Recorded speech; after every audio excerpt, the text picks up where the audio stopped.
नमस्कार। Shri B are Mirdha राजकीय महाविद्यालय नागौर हिंदी विभाग बीए प्रथम वर्ष की कक्षा में आपका स्वागत है।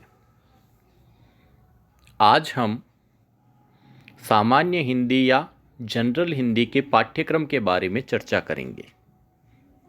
ये एक इंट्रोडक्टरी लेक्चर है जिसमें विषय वस्तु के बारे में सामान्य चर्चा की जाएगी।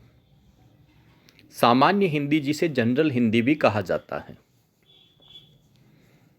ये एक अनिवार्य विषय है जिसमें प्राय 100 नंबर का प्रश्न पत्र होता है। उत्तीर्ण होने के लिए कम से कम 36 अंक आवश्यक हैं। एग्ज़ाम का पैटर्न कई बार बदलता रहता है। कई बार इसमें बड़े प्रश्न पूछे जाते हैं, रिटन एग्ज़ाम होता है, लिखित परीक्षा होती है, और कई बार ऑब्जेक्टिव प्रश्न पत्र आता है। इसमें मुख्य रूप से व्याख्या और परिचयात्मक प्रश्न पाठ्यपुस्तक से पूछे जाते हैं। इसके अलावा भाग ब में शब्द शुद्धि यानी शब्दों के शुद्ध रूप लिखना, वाक्य शुद्धि, पारिभाषिक शब्दावली यानी अंग्रेजी के शब्दों का हिंदी अनुवाद, संक्षेपण, पल्लवन यानी विस्तार, वाक्यांश के लिए सार्थक शब्द जिसे अंग्रेजी में वन वर्ड कहा जाता है, प्रारूप या ड्राफ्टिंग, इसमें पत्र लेखन शामिल है, शब्द युग्म, अर्थ और भेद, एक जैसे दिखने वाले दो शब्दों में मुख्य रूप से अंतर क्या है, और निबंध। इस तरह के प्रश्न पूछे जाते हैं। इसमें प्राय गद्य और पद्य दोनों तरह की रचनाओं को शामिल किया जाता है, यानी एक तरफ कहानी और निबंध है, दूसरी ओर कविताएं भी शामिल हैं।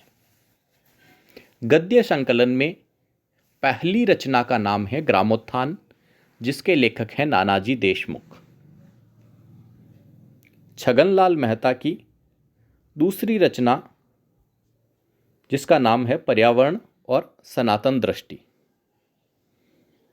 हिंदी के प्रसिद्ध व्यंग्यकार हरिशंकर प्रसाई की प्रसिद्ध रचना है ठिठुरता हुआ गणतंत्र। यह व्यंग्य विधा में लिखी गई है।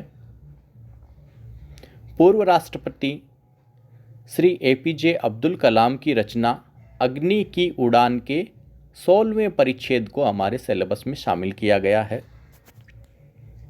अमृतलाल बेगड़ की रचना है भेड़ाघाट। भेड़ाघाट एक स्थान है जो मध्य प्रदेश राज्य में नर्मदा नदी के किनारे है। धर्मवीर भारती जो आधुनिक हिंदी के प्रसिद्ध कहानीकार और एकांकीकार है, इनकी एकांकी का नाम है आवाज़ की नीलामी। राजस्थान के प्रसिद्ध साहित्यकार स्वर्गीय श्री विजयदान देथा, जिन्हें बिज्जी भी कहा जाता है, उनकी प्रसिद्ध कहानी सावचेती को हमारे सिलेबस में शामिल किया गया है। डॉक्टर विद्यानिवास मिश्र जो एक ललित निबंधकार के रूप में प्रसिद्ध हैं, उनके निबंध का नाम है हिंदी भाषा और उसकी विरासत। राजस्थान से संबंधित एक लेखक सीताराम महर्षि हैं, जिनकी रचना का शीर्षक है सुसंग कुसंग। डॉक्टर विष्णुकांत शास्त्री जो बाद में राजनीति के क्षेत्र में भी सक्रिय रहे, इनकी रचना का नाम है ये है प्रोफेसर शशांक।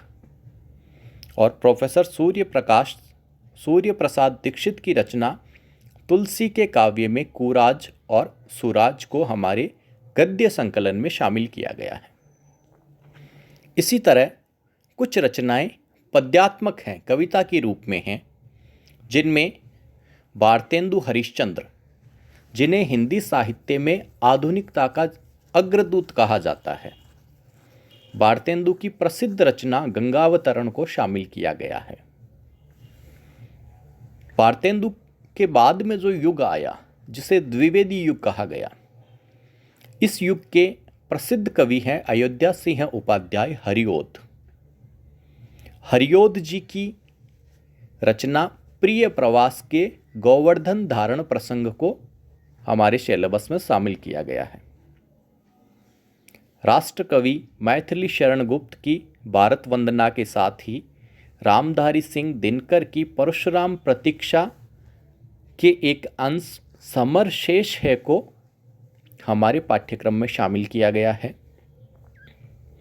सुभद्रा कुमारी चौहान की प्रसिद्ध कविता वीरों का कैसा हो वसंत और सोहनलाल द्विवेदी के राष्ट्रीय गीत संग्रह से चल पड़े जिधर दो डग, इन दोनों रचनाओं को भी सिलेबस में शामिल किया गया है।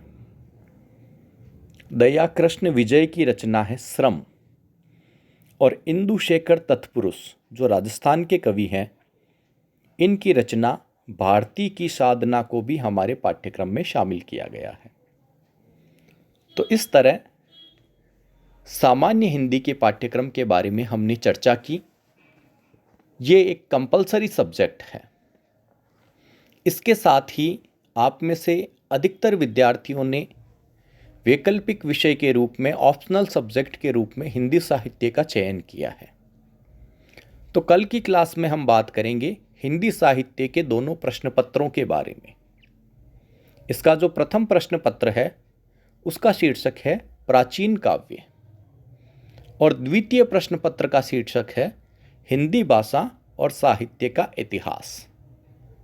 तो सिलेबस के रूप में हम पहले बात करेंगे फर्स्ट पेपर की प्राचीन काव्य की, उसके बाद के वीडियो में हम बात करेंगे हिंदी साहित्य के द्वितीय प्रश्न पत्र हिंदी भाषा और साहित्य के इतिहास के बारे में।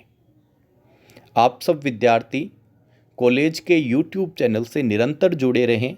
कॉलेज से संबंधित जो कोई जानकारी है और आपके लिए उपयोगी जो कोई सूचनाएं हैं वो निरंतर व्हाट्सएप ग्रुप और YouTube पर प्रसारित की जाती रहेगी। धन्यवाद।